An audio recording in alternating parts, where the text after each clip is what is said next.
तो आखिर ऐसा क्या हुआ कि राघव चड्ढा ने आम आदमी पार्टी छोड़कर भारतीय जनता पार्टी का दामन थाम लिया?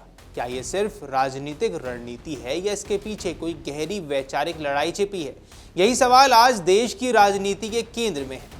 दरअसल भारतीय जनता पार्टी में उस वक्त बड़ा भूचाल आ गया जब आम आदमी पार्टी के राज्यसभा सांसद राघव चड्ढा ने न सिर्फ पार्टी छोड़ दी बल्कि अपने साथ 6 अन्य सांसदों को भी लेकर बीजेपी में शामिल हो गए। ये कदम सिर्फ एक नेता का पार्टी बदलने का नहीं था बल्कि आपके लिए एक बहुत बड़ा झटका साबित हुआ, खासतौर पर तब जब राज्यसभा में पार्टी की संख्या का बड़ा हिस्सा पंजाब से आता है। कुल 10 में से 7 सांसदों का जाना यानी 2/3 संख्या ये सुनिश्चित करती है ये सांसद अपनी सदस्यता भी बरकरार रख सके।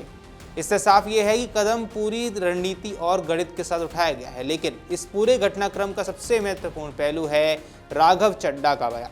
उन्होंने यहाँ साफ शब्दों में कहा, मैं उनके गुनाह में शामिल नहीं होना चाहता था। अब ये एक साधारण राजनीतिक बयान नहीं बल्कि एक गंभीर आरोप है जो सीधे तौर पर पार्टी की कार्यशैली और नेतृत्व पर सवाल खड़ा करता है।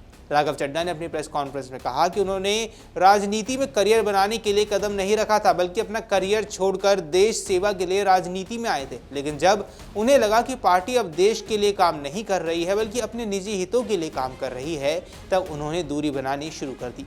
उनका कहना था कि आज की आम आदमी पार्टी वो पार्टी नहीं रही है जो कभी आदर्शों और ईमानदारी के नाम पर बनी थी।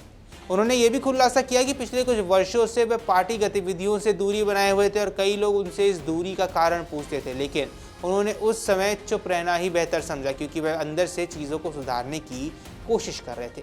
हालांकि अब उन्हें लगा कि हालात सुधरने के बजाय और बिगड़ रहे हैं, तब उन्होंने सच सामने लाने का फैसला किया।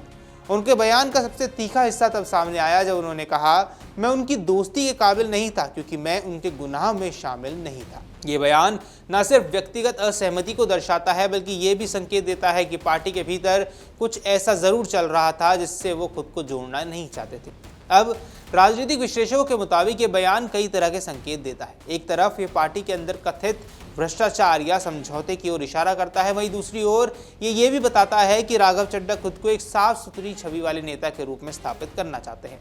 उनका एक कदम एक वैचारिक दूरी को भी दर्शाता है जहां उन्होंने अपने सिद्धांतों को पार्टी से ऊपर रखा।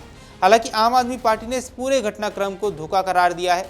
पार्टी का कहना है कि ये पंजाब की जनता के साथ विश्वासघात है और इसका सीधा असर भगवंत मान की सरकार पर पड़ेगा।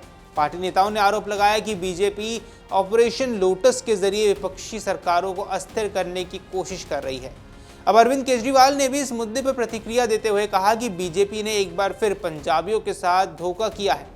उनका आरोप है कि ये पूरी कार्रवाई लोकतंत्र के खिलाफ है और जनता के जनादेश का अपमान है। वहीं संजय सिंह ने भी बीजेपी को निशाने पर लेते हुए कहा कि ये सत्ता हासिल करने के लिए अपनाई जा रही अनैतिक रणनीति का हिस्सा है।